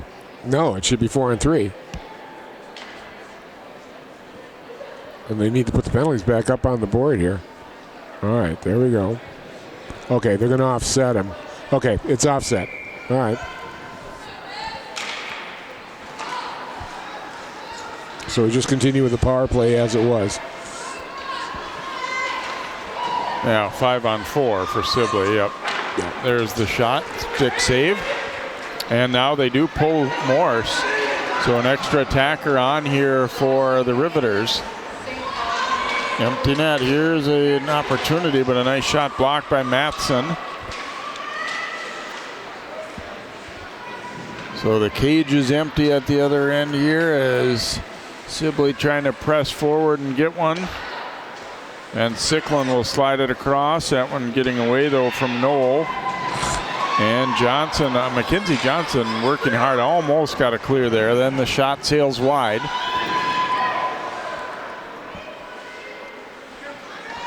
Back out to the point, and there's a sneaky shot by Van Sicklin. And it's centered, puck coming loose. Here's a shot. They jab at it a couple times. Leno trying to push it across the goal line. Whoa, and then Matson took Leno down. And things get physical in behind.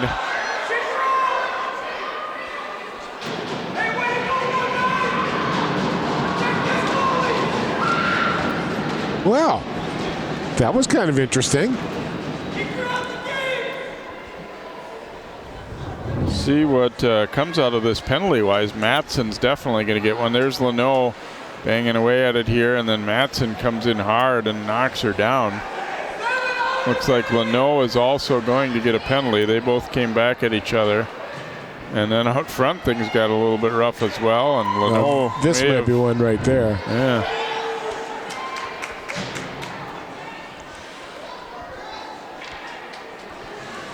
Look at it, boy, it's getting a little crowded down in that Wings penalty box down there. Wow. Well, I can understand the frustration, you know, but, you know, you want to kind of play it cool, play the game.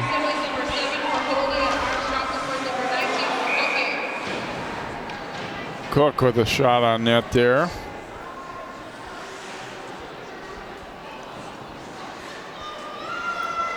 So 1:16, all that remains there, and the first penalties have expired. Looks like they're going to OT on the other rink. Fergus Falls and Holy Angels still tied up at a goal apiece.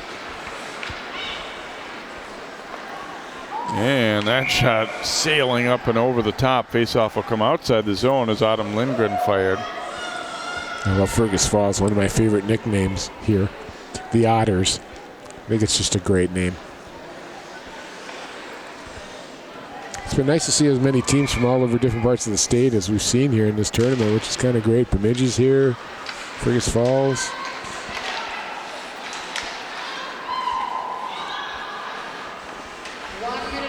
Under a minute to play in this one. Lloydell trying to turn the corner. Oh, and a nice save there by Morse. Stayed with it and got the pad out.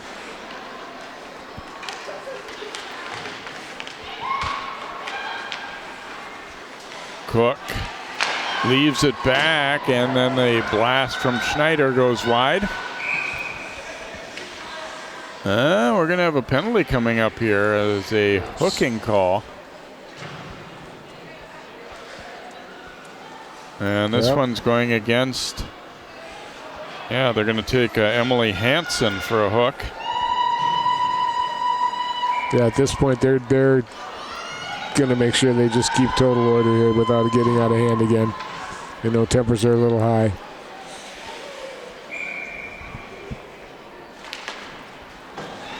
It was kind of interesting because it didn't, for the most part, it didn't feel like that kind of a game prior to that happening. Here's a drive out front and the save made. I guess we did see a little bit here and there, the little face wash earlier, and but. And the face wash was administered by the young lady from Sibley that got knocked down behind the net. Oh, yeah. Well, and to be honest with you, on the, Matson definitely deserved a penalty for sure there, but at the same time, I think they both came at each other, and it just kind of happened that Leno got knocked down. I mean, I think they were both coming at each other equally there to start it anyway. I would agree. Absolutely, they're both coming after each other.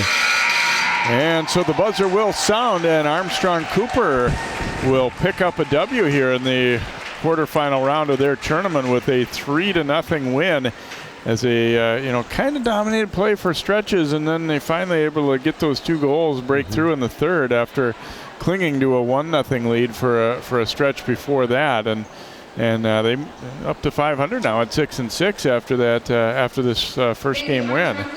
Well, it might not look that impressive, but they kept chipping away. They ended up with 37 shots on goal, for heaven's sake. So, they're doing something right. And obviously, Liddell was just fabulous tonight. She carried her team. She got the puck on the net when they needed it and did a good job. So good for them. I like the way Sibley battled, and I thought they played very well through most of the game here. They kept it close. They knew what they had to do, considering what was happening, and did a good job. So it turned out to be a pretty good game, except for the last 5 minutes. Yeah, solid goaltending certainly too by Morris as well. So the Wings will pick up a win to move into the semifinals. We'll take a timeout and come back and hear from a player or two from the Armstrong-Cooper squad as they win it over St. Paul Henry Sibley 3-0.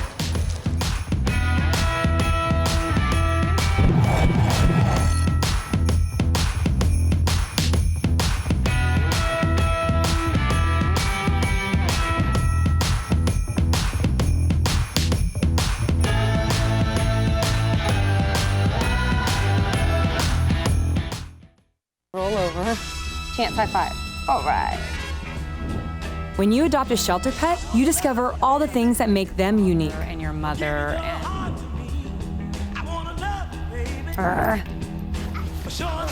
I am totally a hat person. Right, guys? Thanks for being honest. They're a little bit of a lot of things, but they're all pure love. Adopt pure love at theshelterpetproject.org.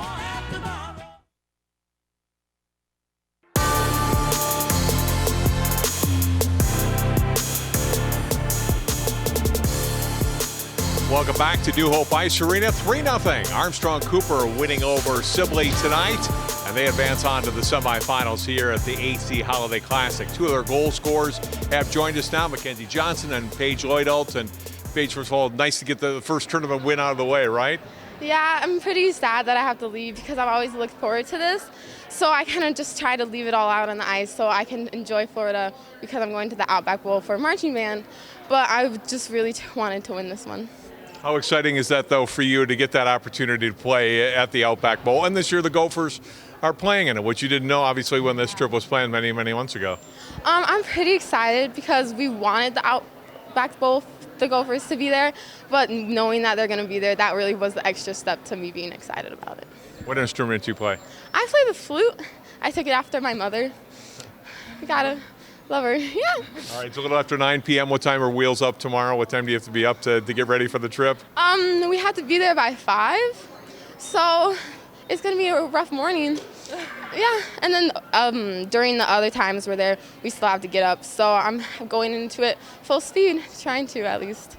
Getting back to hockey now, your teams get 6 wins, 6 losses. How good is it to get back to 500 and now head into the last couple of games of this tournament in the new year with that?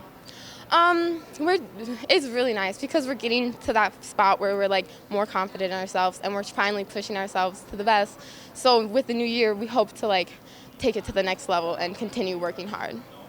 Congratulations on this win. Enjoy your trip in Florida. Thank you, I will. All right, Mackenzie Johnson, who had a goal there in the third period. You guys put a couple to get a little distance between yourselves and Sibley. They played it tough. I mean, you were ahead the whole game, obviously, but what was the third period like and the message going into the third period when it was still just 1-0? I feel like we just needed to push ourselves to get that next goal and to prevent them from getting that goal and just staying ahead and working hard. The wins have started to pile up here as you becoming more confident as a team as the games come and go? Yeah, we're becoming more confident in ourselves as a team, and we're working more as a team and not just as individuals. New coaching staff, what was that transition like? And it seems to have gone pretty well for all of you, right? Yes, it's a big transition moving from coach to coach, but this year it's a good one. You get a win tonight. What does it take to win twice more here in this tournament? Just keeping our heads up and working hard, moving our feet, and scoring goals. All right. Make sure you let Paige and the other girls know how you guys are doing, right? Mm-hmm. Congratulations on this win. Thank you. Armstrong-Cooper, a nice 3-0 win over Sibley here in the quarterfinals of the AC tournament. They will play again tomorrow evening here, and then the championship game for the tournament at 2:45 here at New Hope Irish Arena's North Rink. Let's send it back now to Jay and Dan to wrap it up. Thank you, John, and congratulations to the Wings. As they said, they kind of just had to stick with it there, Dan. Mm-hmm. We felt like, you sort of feel like in that second period, like maybe you deserve more or should be ahead by more, but eventually they kind of broke through. Oh, they did. They kept persistent at it. They really didn't uplift on their forecheck. They kept it hard all day. They kept firing pucks when they needed to. They just needed a couple breaks to come through. Morse played very well in goal for Sibley, despite, she took 37 shots on goal, but they kept at it, and they didn't change their game plan. They kept going and were persistent and consistent, and it paid off for them in the end. All right, so the Wings move into the semifinal round to take on Bemidji. Enjoy the rest of the tournament here at New Hope Arena. The Armstrong-Cooper Holiday Classic, and the winner in this one is Armstrong-Cooper, defeating St. Paul Sibley 3-0. For John Jacobson, Dan Ficken, and all of our crew, I'm Jay Wilcox. Good night from New Hope Arena.